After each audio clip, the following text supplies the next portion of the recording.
actor or an actress, you're a musician, and you're used to playing in theaters, doing plays, basilicas, working in an orchestra, opera. And the music industry hadn't really taken off yet, and television hadn't really taken off yet. Radio, barely there.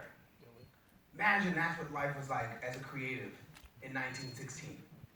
There were no recording artists. There were no Paramount Studios in 1916. Very sparse theaters around the world, and definitely no nightclubs. People didn't go to clubs. They didn't pop bottles. There were no lasers or smoke. There was no LED screens. There wasn't a guy behind a booth pressing play on a CD machine with his hands in the air, pumping the crowd. None of that stuff existed in 1916. But because of this third industrial revolution that brought birth to trains, all the things we take for granted, airplanes, using the aluminum to be able to fly over the Atlantic, the third industrial revolution changed our world. Now here we are in the fourth industrial revolution, where we're here at Paramount talking about VR.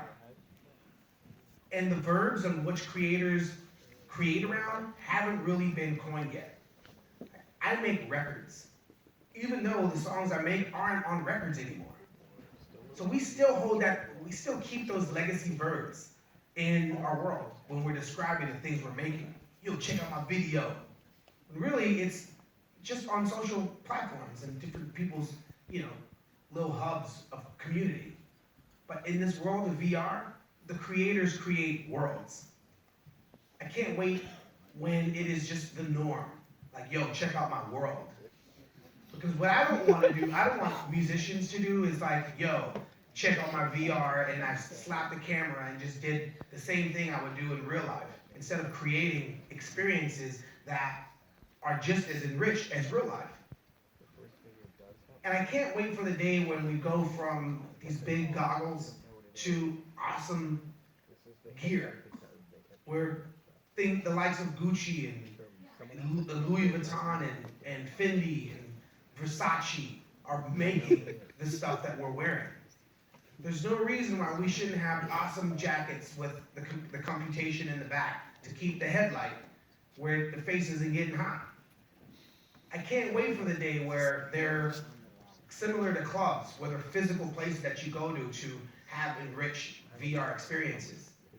I can't wait for the day where, more musicians want to work with, developers and, world builders to really reimagine and push the creative field that we live in. So I'm so beyond excited for VR that I'm anticipating and anxious and want tomorrow to come faster. I'm currently working with my team on a VR experience for the Black Eyed Peas, and it is not us performing in front of a 360 camera. I think just because the paradigm is so rich, I think the paradigm deserves dreamers to dream up new worlds, and with that, the person who provides the particles for the new world, Roy Taylor, the chip maker from A&D.